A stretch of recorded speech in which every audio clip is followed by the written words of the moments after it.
fantastic to sort of see, what things people are particularly struck by and what interests them, and, trying to perhaps change their perceptions of things. That was historian Anna Whitelock talking from English Heritage's History Live Festival about the value of meeting readers at history events. History is sort of living, live, exciting thing that you can participate in, and you just feel close to the sort of heartbeat of history. And it sounds like a total cliche to say it, but here you really do feel it. And that was English Heritage's Chief Executive, Simon Thurley.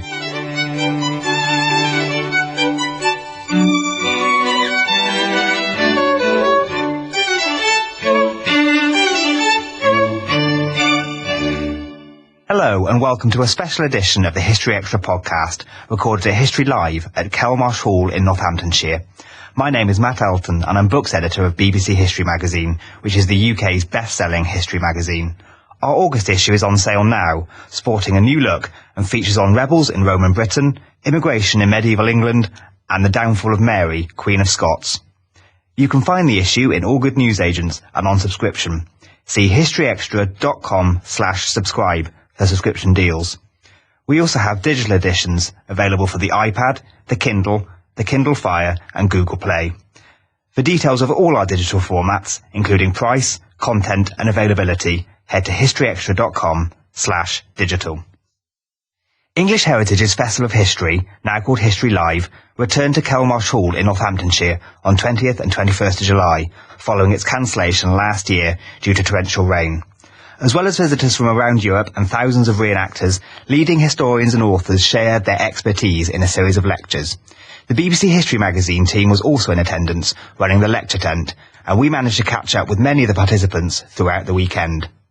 I started by talking to Anna Whitelock, who was visiting the festival to talk about her most recent book, Elizabeth's Bedfellows, and why she thought the festival was so important.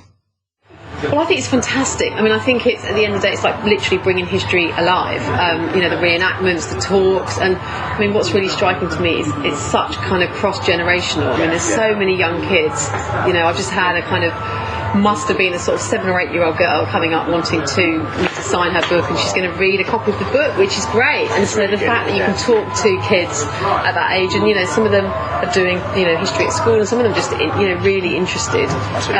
So I mean, it's just a really kind of family event, and there's lots of fun, but also a lot of historical content and knowledge being shared, and fantastic. And in terms of the lectures, it must be nice for you to meet the people who are reading and buying the books. Yeah, I mean, for me, I love it because people genuinely are enthusiastic. The audience is knowledgeable.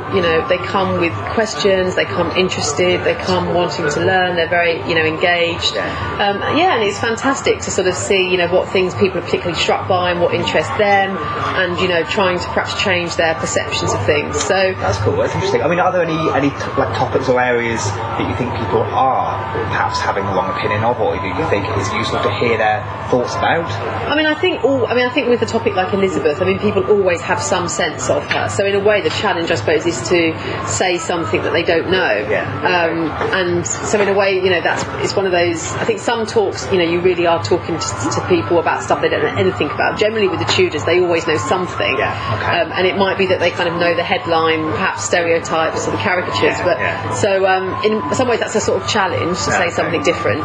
But it's also good because they kind of they have a bit of background knowledge for you to start with. Okay, that's cool. Talking about the reenactments, there's a lot of military stuff that gets reenacted. Is there any kind of social Tudor stuff that you'd like to see reenacted, maybe? Well, I think in a way the sort of at Hampton Court they do a really good sort of interpretation where Henry meets people in his kind of private apartments, and you get to kind of see how everybody's trying to pay court to the monarch. And so I think to sort of have a kind of reenactment of potentially trials in history, thinking about whether Mary Queen of Scots, the evidence whether she should be executed, Anne Boleyn's trial would it be a great reenactment.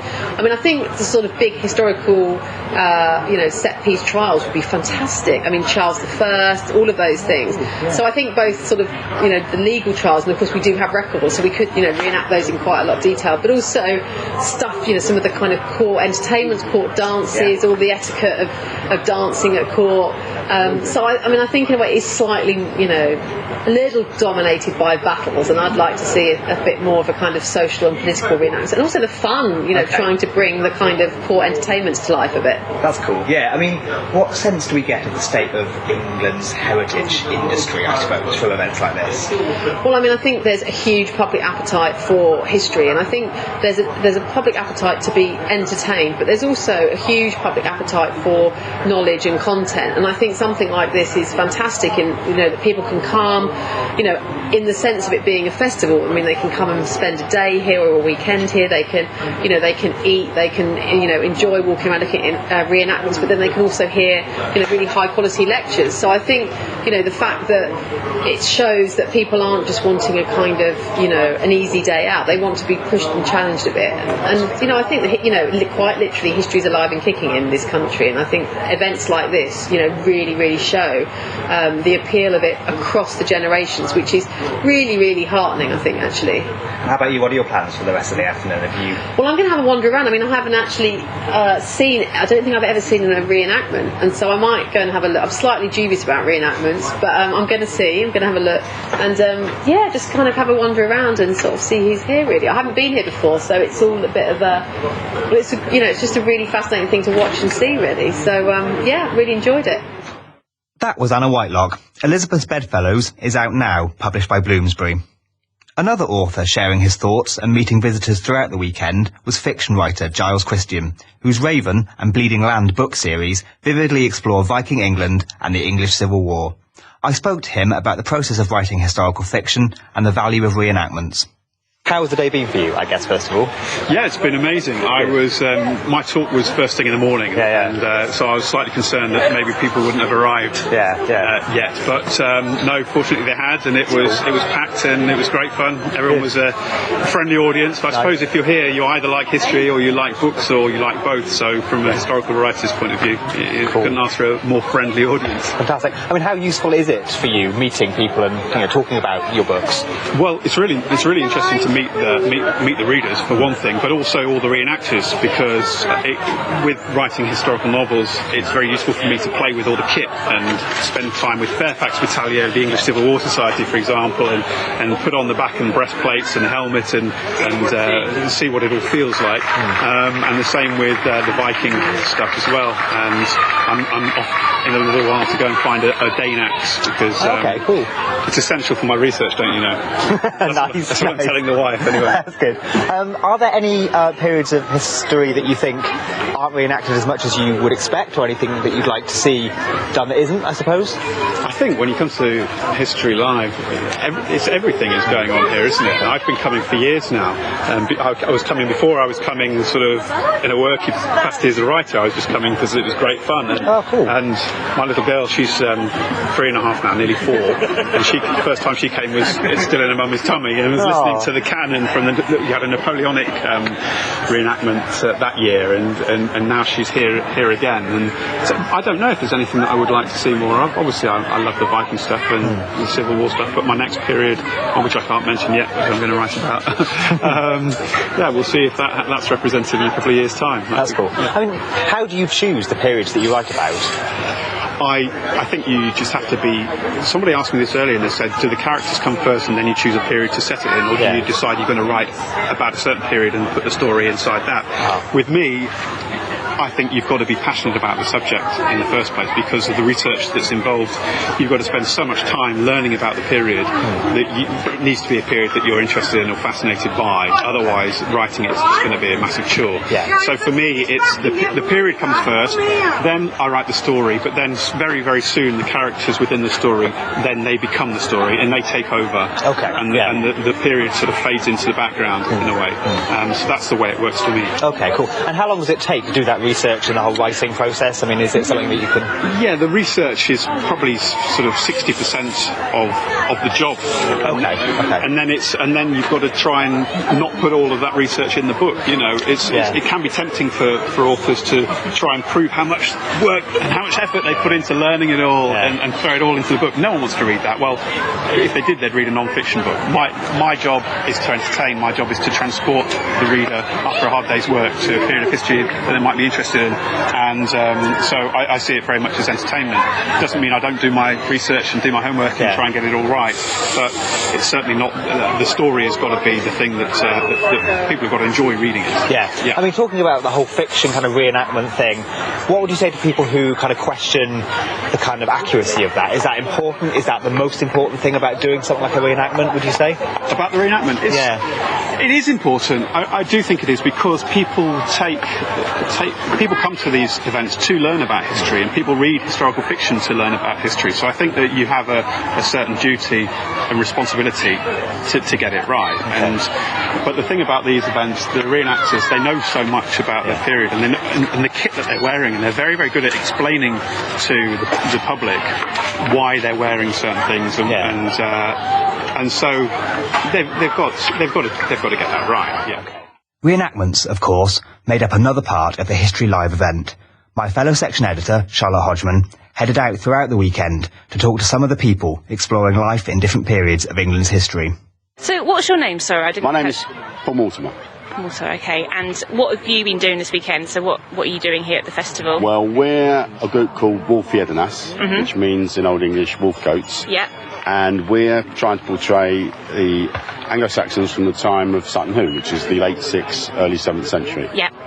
And one of the things we're trying to do is to show people how much colour and glamour and how much bling there was. Yeah. Can you describe for us what you're wearing for listeners?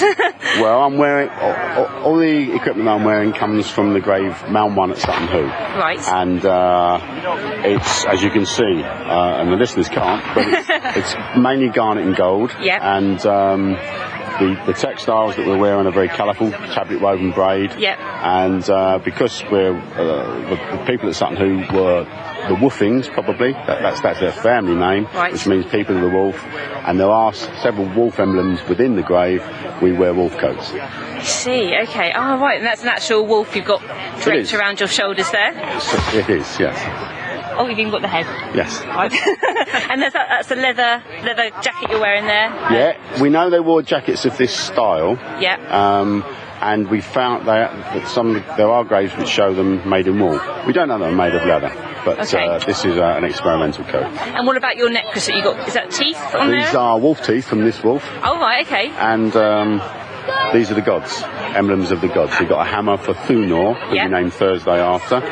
You've got a little phallic god, who probably is called Ingwe, to the Old English. And there's a little spearhead which represents Chew, who we named Tuesday after. Right, okay, fascinating. And on your feet? Well, these are leather shoes. Yep. And because there's actually not many Anglo-Saxon shoes from our period that survive in the grave, these are actually very late Roman shoes. Right, okay. So everything you're wearing is sort of based on things, on what we know? Yes, it's based on the best evidence that we have. And what would you wear on your head with this type of outfit? Well, I have my helmet, my Sutton Hoo helmet. Yes, I recognise that. And how much would something like that weigh to Well, that wear? weighs 3 kilos. So it's quite heavy? It's okay. When you're wearing it, it's fine. Yeah. If you hold it in your hand, it feels heavy. But when you've got it on your head, it's absolutely comfortable. And you visibility. can see very well. I was going to say. And you can breathe very well. So it's quite well designed then? Oh yeah, it's a very well designed helmet. In fact, it's much better vision from that than you got with lots of the later medieval helmets. Okay, and then you've got a very large shield underneath it. So is that typical again of the type of? No, not terribly typical. This is at the high end of shields, and it's, right. As far as we know, it's actually the most exquisite shield from the period, certainly that survived. Yeah. And as you can see, it's covered in what looks to be gold. Yeah. In actual fact, it's the original, and this one is just gilt. Right. But the average observer wouldn't know that. So what's your fascination with this period? What made you get into doing this? Well, it's very pretty. And, it is. And it was also hard to reproduce, so it was a bit of a challenge. Yeah. So, but over the years, we built up quite a large collection of items from this period. Yeah. And I hope you agree, they look very pretty. They look amazing. They look absolutely stunning, and they're glinting in the what little sun we have got. But they look amazing. And And what are you doing this weekend? Are you kind of taking part in any of the reenactments? No, we're just posing. You're posing? That's what we do. We just pose early.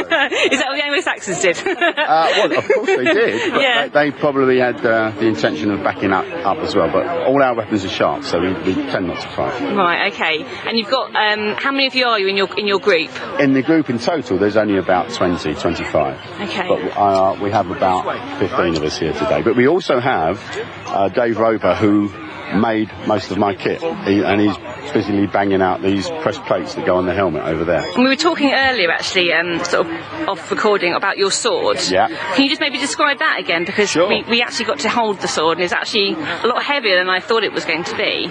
It's a dual hilted sword. The hilt is made of horn, but it has golden garnet pommel and lots of gold filigree and other gold fittings on the hilt.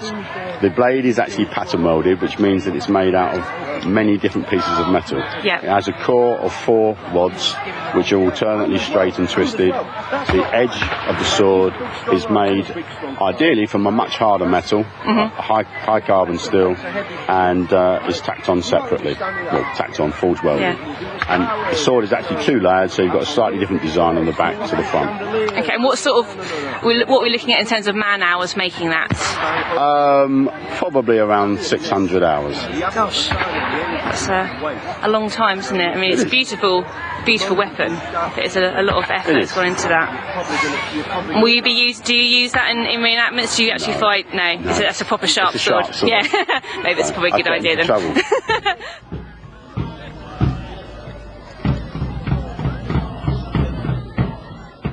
So, firstly, what group are you all in? Well, we are from the group Gordon's Living History. Okay. We are based in the Netherlands. And we portray Gordon Highlanders. Right. Through, well, basically their ages. Okay. The reason why we do that, the first battle honor of the Gordon Highlanders was earned in Egmond op Zee, which is a place in the Netherlands, in 1799. And, well, that was the reason to start out in Napoleonic reenactment years ago. But gradually we are looking at other periods as well. Okay. So we are here at this event for the Boer War, Second Boer War. Yeah. But of course it's always a bit of a hassle with firearms, so we're doing a medical display. Right, okay, so it looks like you're building like a patient at the moment, you're just doing some shoes up and... So what will you be showing with this sort of patient later on? What will you be doing? This is our patient for the weekend. Okay. And we're building him back together again. Okay. We are doing stretcher drill. Right. Proper 1897 stretcher drill from the booklet. Yeah. And yeah, well, actually, we found out yesterday that carrying a live person is pretty hard to do. Quite. You do it for a couple of hours. Right. So we're building this one. Does he have a name? Well, how do you name him? We call him private parts. Private parts. Right. So, what does stretcher drill look like in that era? Well, basically, it didn't change really much. Well, of course it changed, but I think the era, the Boer War era, was where the medical profession kind of professionalized. It was the first war for the Royal Army Medical Corps. Yeah. And yeah, basically the medical side of warfare was far more professional than years before. So they try to do that on all aspects of medical care, so also for stretcher bearing. So what we can show later on is how medical soldiers or stretcher bearers would carry the patient around, and they can also do that in a kind of parade-like manner. Yeah. Okay, so will you be demonstrating that later on, will you, on the battlefield? Yeah. Oh, okay, right. So did you do that yesterday as well? We did it yesterday as well. Did it go okay? Yeah, it was good. Yeah, it was good fun for us as well, because for us it's kind of tryout weekend. I can show you the books, of course. Yeah, fantastic. So these are genuine. These are sort of authentic books with stretcher drill. 1897. There's a manual for stretcher drill and exercises. Well, it comes with all the photographs and explanation how you should carry a patient, how you should care for him. Yeah. Wow. So that's what we are doing this weekend, basically this book. That's your little, your manual. Holy book. The holy book. The holy book of stretcher drill. Brilliant. Organising Europe's largest history event is, of course, no mean feat. I spoke to John Hogan, Events Manager North for English Heritage, about what the process involves and how he sees the festival developing in the future. OK, John, so what have you been involved in doing for this year's show? Well, what we've been doing is putting 2,000 years of British history together, and that really involves a huge amount of coordination with reenactors up and down the country. We've got over 2,000 individual reenactors here this weekend. Added to that, various other performers as well, whether it be the musicians providing the historical music, the lecturers who are providing the talks, as well as all the contractors as well. You can imagine the amount of marquees and movement of equipment, let alone the operational side of car parking and traffic management. Yeah. So there's a huge amount of effort that goes into this weekend. Fantastic. I mean, how long does it take to plan? When do you start planning the event? Around about 12 months it takes. We obviously have to have the venue first of all, and Kelmarsh Hall is such a wonderful site for us, for its location and its infrastructure, and of course its historical setting as well. You're here in the backdrop of a wonderful, historic house. So really it takes 12 months to plan all round. I mean, following last year's event, was it a decision to change the name? Was that based on what happened last year, or was that... No, we're undergoing a rebranding of English Heritage, finding our position in the marketplace of leisure opportunities for visitors and public at large, and really History Live fits our new brand of bringing history to life. Really it's part of a refresh of that enterprise, which re-energises the organisation, re-energises its public face, the way it presents itself, and it's really all part of all that. Fantastic. What challenges do you think Heritage faces at the moment? Well, in terms of staging this event, there's a huge amount of challenge because we all know what the weather was like last year, so you have to plan and prepare and make ready, and we're fortunate, of course, the weather's been kind to us this weekend. Very hot on setting up, I'll tell you that. Yeah. But that's one of the biggest challenges we have. I suppose the other challenge is always just keeping heritage in the public mind as well.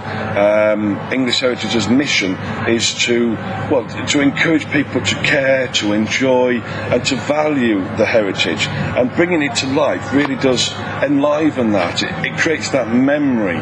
It creates that moment where people can remember where they were when they saw William the Conqueror take the battlefield, or where they saw, where they heard, about new discoveries in archaeology and so forth.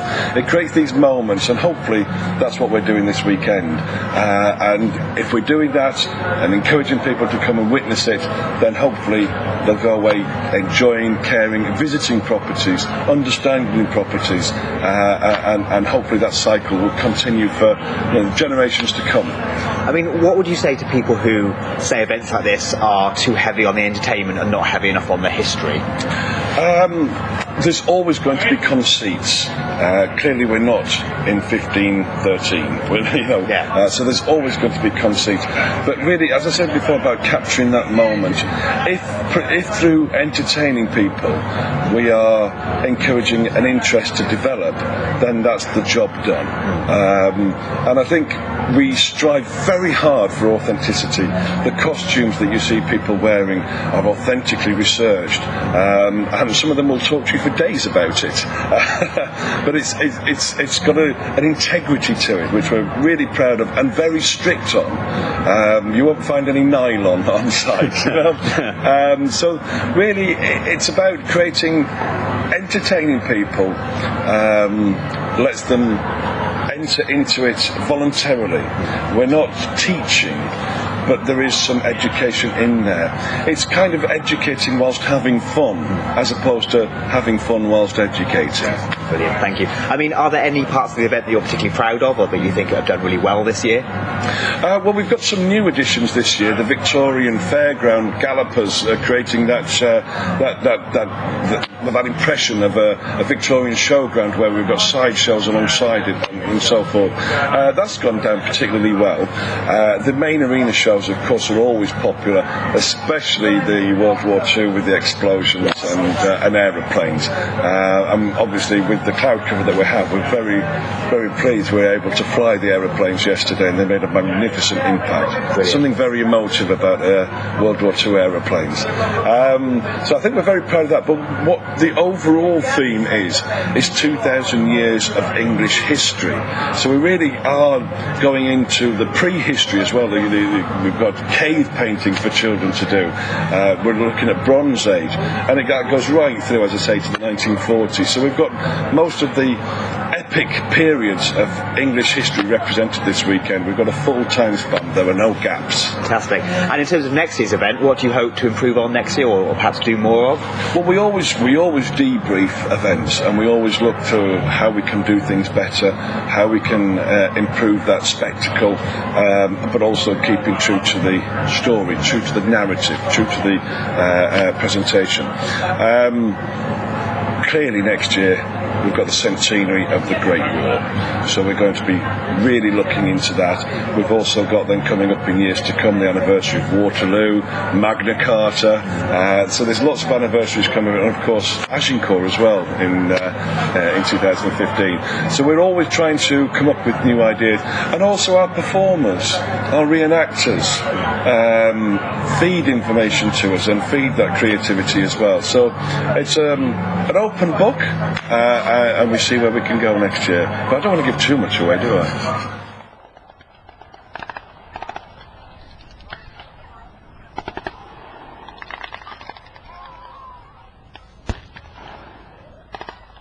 So you two have just come out of the gladiator arena. Yeah. What have you been doing? Was it just the two of you, or what was going on? Yes, I was fighting my name's Ferox. I fight as a Retiarius. Yep. That's my partner Drusus. Drusus, I'm a Secutor. So can you explain the difference between the two? So Retiarius, he's the net man. He's the man with the net and the trident. Yep. Rete is the Latin for net. Yep. Secutor, on the other hand. Secutor is basically, I'm his prey. Oh, okay. You got the short straw there. Exactly. I mean, that's basically where I am. My main opponent would be the Retiarius. Okay, and can you just explain to how you would fight each other? Normally, yeah. So my helmet has a crest on it, which helps the net slide off. Right. So I'm less likely to get fouled in it. Very rounded fin. Yes, yeah. Exactly. Typical of a fish, basically, the dorsal fin of a fish. Yeah. I have a gladius as my main arm, obviously half scutum. Yeah. And an arm guard. Okay. That's my armaments. The Retiarius is one of the lightest armed gladiators. He has no helmet, has a padded arm and leg guard on his trident side, yeah. And he has what's called a gallerus, a big metal plate on his left shoulder to protect the side of his head when he goes in for the thrust with the trident. On his right side, the net side, he's got virtually nothing at all because he needs the maximum amount of agility to wield the net. Yeah. Okay. And would that have been obviously not today, but would it have been a fight to the death in ancient Rome? Not necessarily. Gladiators were expensive to keep for a start. Yeah. And to train. To train. So although we see a lot of deaths in the arena here, it wasn't quite as bad as that. Obviously there were deaths afterwards from injuries that were sustained. Yeah. But it wasn't quite as bloodthirsty as it has been today. Gladiators also had first-class medical care. Yes. Okay. It's the equivalent of taking, if you think about killing or having a bloodthirsty arena where you kill lots of gladiators, the equivalent of taking a Formula 1 car into a derby or a rally. Right. You've invested a lot of time and developing and training your whole team. You wouldn't just want to, unless you were to be compensated generously by the host of the games. Okay. And so who would decide who the winner of this type of battle? You've got in modern day, you in sports you tend to have one side versus another side. In the arena, it was more likely it would be whoever fought best. You won the hearts of the crowd. Like in the film Gladiator, Oliver Reed's character says that you win the crowd, you win your freedom. You wanted to win the crowd. It was theatre. Yeah. So it wasn't one side of the arena would be cheering another one. Okay. Obviously, there were favourites. The crowds picked their own gladiator, their own champion, basically. Yeah. Which they would support. I mean, there's graffiti all over Pompeii, where the gladiators' names are actually scratched, and they're the people that they supported particularly and stood behind. So do you think these were two of the best sort of gladiators to be? Were the ones that, were there fights to the death, that type of thing? The Romans had a very sick sense of humour, so obviously you've got the Retiarius, who was very lightly armoured, would be fighting someone who's very heavily armoured. It would be a kind of handicap. All the different gladiators, they represent peoples that the Roman Empire has conquered. They represent something. So the helmets are very big, and they've become more stylised as the time's gone on, basically. So when you're looking at a distance, you could see, that was the Mamilla, that's the Secator, that's the Retiarius. You are identifiable from a distance. Yeah. As for being better, it would be more down to your physique. Obviously, the Retiarius is the only type of gladiator that was allowed to run. So he'd be very much live. If you are of a bulkier, stronger nature, you would be more heavily armoured. So a lot of it could have been down to physical type. Okay. And what sort of gladiators are you representing this weekend? Who do you have? There's a wide spectrum here. We've got about 7 or 8 classes here. Okay. Provocator, Secutor. They're two very similar classes. They're stylised on the Roman centurion. Obviously the Retiarius. We have a Mamillo. Yeah. It was the fishman. The Provocator was the provoker. Secutor was the seeker or the chaser. We have a Hoplomachus. Hoplomite, yeah. Who was Greek style. Right. He had a smaller, rounder shield that was strapped to his arm, a spear, and then a backup sword. Okay. It was based on a cavalry unit. And we've got a couple of slaves. A couple of slaves, okay. What was their role? Deaths, basically. Right. So there would be no money invested in training. They would be given some swords and then go on. They just sort of last man standing. Right, okay. Obviously, if they survive, then they may get further training after that. Okay.